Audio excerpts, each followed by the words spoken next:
नमस्कार, मैं हूं आपके साथ रोहित। भारत इस वक्त G20 की तैयारियों में जुटा हुआ है। मई में कश्मीर में होने वाली G20 बैठक को लेकर जम्मू कश्मीर में सुरक्षा तैयारियां तेज कर दी गई हैं। अंतर्राष्ट्रीय सीमा से लेकर नियंत्रण रेखा से सटे क्षेत्रों में सुरक्षा व्यवस्था को देखते हुए जांच की जा रही है। केंद्रीय गृह मंत्रालय लगातार उच्च स्तरीय टीम को जम्मू कश्मीर भेजकर जायजा भी ले रहा है। इसी बीच खबर आ रही है कि पाकिस्तान के विदेश मंत्री बिलावल भुट्टो G20 के तहत गोवा में होने वाली विदेश मंत्रियों की बैठक में हिस्सा लेने भारत आएंगे। लेकिन ये बात पाकिस्तान की सेना और आतंकियों को शायद पसंद नहीं आ रही और भारत की बढ़ती ताकत को पाकिस्तान पचा नहीं पा रहा। इसीलिए फिर से नापाक हरकत पर उतारू हो गया है और जम्मू कश्मीर की शांति भंग करने पर लगा हुआ है। दरअसल 20 अप्रैल को भी कुछ ऐसी ही नापाक हरकत एक बार फिर से पाकिस्तान ने की और भारतीय सेना के ट्रक पर गोलाबारी और फायरिंग की। इससे ट्रक में आग लग गई और राष्ट्रीय राइफल्स यूनिट के 5 जवान शहीद हो गए, जबकि 1 जवान घायल हुआ। डिफेंस सूत्रों के अनुसार घायल जवान ने बताया कि रॉकेट प्रोपेल्ड ग्रेनेड से अटैक हुआ। इसमें कम से कम 7 आतंकी शामिल थे, जिसके बाद इन सभी आतंकियों की तलाश फिलहाल जारी है। हालांकि जिस तरह से ईद के पहले ये दर्दनाक आतंकी हमला हुआ, उसके बाद कश्मीर के मुस्लिमों ने ईद मनाने से इनकार कर दिया है, क्योंकि सभी की आंखें नम हैं। वहीं सेना के जिस ट्रक पर हमला हुआ था, वो ट्रक शाम की इफ्तार दावत के लिए फल और अन्य जरूरी सामान ले जा रहा था। ये ट्रक संगी योते गांव जा रहा था। बेहद घने जंगल में घात लगाए बैठे 6 से 7 पाकिस्तानी आतंकियों ने इस ट्रक पर ग्रेनेड से हमला कर दिया था, जिसके बाद देश के साथ साथ पुंछ सेक्टर के आसपास के गांव मातम में डूब गए और लोगों ने ईद न मनाने का फैसला कर लिया। गांव के सरपंच मुख्तियाज खान ने समाचार चैनलों और अखबारों से बातचीत करते हुए कहा, अब क्या इफ्तार, जब हमारे 5 जवान दुर्भाग्यपूर्ण घटना में शहीद हो गए। जैसे ही हमें सोशल मीडिया ग्रुप से आतंकी हमले के बारे में सूचना मिली, गांव में मातम छा गया। ईद पर केवल नमाज पढ़ी, गांव के लोग ईद नहीं मनाएंगे। हमले के बाद जले ट्रक की जो तस्वीर सामने आई है, उसमें पीछे प्लास्टिक का जला कैरेट और तरबूज, पपीता, सेब आदि दिखाई दे रहा है। अक्सर आतंकियों की तरफ से ये बातें उछाली जाती हैं कि वो कश्मीरी मुसलमानों के लिए बंदूक उठाए हुए हैं। एक दिन पहले अलकायदा आतंकी संगठन ने अतीक अहमद के सपोर्ट में माहौल खराब करने की कोशिश की थी, लेकिन कश्मीर के गांव वालों ने ऐसे आतंकियों को अपने फैसले से करारा जवाब दिया है। मतलब जो जवान वहां के लोगों की रक्षा के लिए हमेशा तैनात रहते थे, अब उनके शहीद हो जाने के बाद गांव वाले श्रद्धांजलि देते हुए ईद का त्योहार न मनाने का फैसला कर चुके हैं। बताते चले कि जब से भारत सरकार ने आर्टिकल 370 हटाया है, तब से ही पाकिस्तान सरकार, आर्मी और आतंकी बौखलाए हुए हैं और लगातार कश्मीर को दहलाने की कोशिश कर रहे हैं। हालांकि 370 हटाए जाने के बाद से आतंकी हमलों में काफी कमी दर्ज की गई, लेकिन इसके बावजूद आतंकियों पर पूरी तरह से लगाम अभी तक नहीं लग पाई है। इसीलिए कभी कभी घात लगाकर आतंकी नापाक हरकत कर जाते हैं। बीते 2 सालों में जम्मू कश्मीर में 4 बड़े आतंकी हमले हुए। 11 अक्टूबर 2021 को पुंछ के सुरंगकोट में हुए आतंकी हमले में 5 भारतीय जवान शहीद हुए थे। 16 अक्टूबर 2021 को पुंछ जिले में हुए आतंकी हमले में 4 जवान शहीद हुए थे। 11 अगस्त 2022 को राजौरी में आर्मी कैंप में आतंकी हमले में 5 जवान शहीद हुए। 1 जनवरी 2023 को राजौरी के डांगरी में हुए आतंकी हमले में 7 लोगों को आतंकियों ने मार दिया। वहीं अब पुंछ में सेना की ट्रक पर हुए आतंकी हमले में 5 जवान शहीद हो गए। तो ईद के पहले हुए इस आतंकी हमले के बाद पुंछ सेक्टर के मुस्लिम समुदाय ने बड़ा फैसला लेते हुए ईद न मनाने का फैसला किया।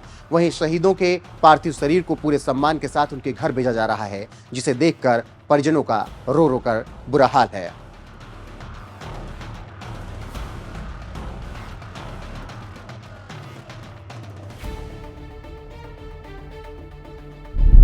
आर्मी हेडक्वार्टर्स ने क्लैरिफाई कर दिया है कि ये आतंकवाद की घटना थी, और आतंकवाद की घटना तो स्वाभाविक है, कोई भी गेस कर सकता है किसने किया होगा। पाकिस्तान की आर्मी, पाकिस्तान की ISI, उसमें तो कोई शक नहीं है।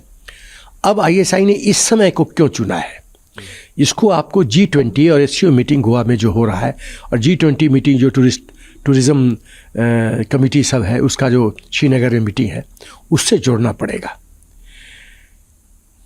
हिंदुस्तान सरकार कह रही है कि ऑल इज़ वेल, सब कुछ बढ़िया है, कश्मीर में शांति है, विकास हो रहा है।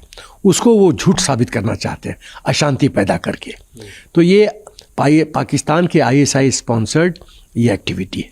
देखिए, आप G20 के प्रेसिडेंट हैं, और शंघाई कोऑपरेशन ऑर्गेनाइजेशन की मीटिंग होने वाली है। बहुत चुभ रहा है ये पाकिस्तान को, और हमने एक मीटिंग शेड्यूल करी है श्रीनगर के अंदर। तो पाकिस्तान दिखाने की कोशिश कर रहा है कि जम्मू कश्मीर में वो गदर है, कर सकता है, करेगा। एक देश जो कि सत्यानाश की कगार पे है, इकोनॉमिक मेल्टडाउन, इंटरनल रिवोल्ट और सिविल वॉर की उसकी कगार है, इन्फ्लेशन इतनी बढ़ गई है, पैसा $3 बिलियन रह गया है फॉरेक्स रिजर्व में, और वो पंगा लेना चाहता है। तो मेरी तो सरकार से दरखास्त है कि हम जो सीज फायर दिया है पाकिस्तान को, पहले तो वो ख़त्म करें। ठीक है साहब, because that depends on good behaviour. और उसके अलावा जो कि हाँ, हम अपने ही क्षेत्र में रिएक्टिव कॉन्सिक्वेंस मैनेजमेंट के कार्य करेंगे।